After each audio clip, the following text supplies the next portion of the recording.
Na vzhodu Evrope v Ukrajini je že od lanskega novembra nemirno. Potem, ko so se prebivalci polotoka Krim odločili za priključitev k Rusiji, si to želijo tudi v nekaterih drugih mestih ob ruski meji.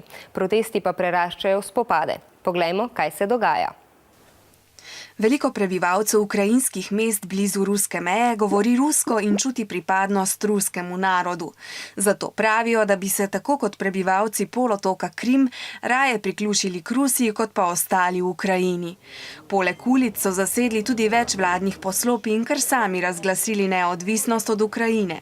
Zaradi nemirov so nekatere šole zadnje dni zaprte. Za 11. maj so napovedali referendum o priključitvi k Rusiji. Ukrajinska vlada pa zahteva, da država ostane cela in ne želi, da bi se poleg polotoka Krim odcepilo še več njenih pokrajin. Ukrajinski predsednik Turčinov je protestnikom zagrozil, da jih bo obravnaval kot teroriste ter nadnje poslal svoje sile. V nekaterih mestih je že ukrajinska vojska, poročajo o prvih smrtnih žrtvah.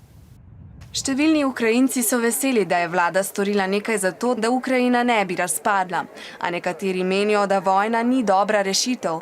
Bojijo se namreč, da bo na to območje zdaj tudi Rusija poslala svojo vojsko. Politiki Evropske unije in Združenih držav Amerike se bojijo, da bi nemiri prerasli v hujše spopade. Zato se bodo jutri v Ženevi sestali z ruskimi in ukrajinskimi predstavniki.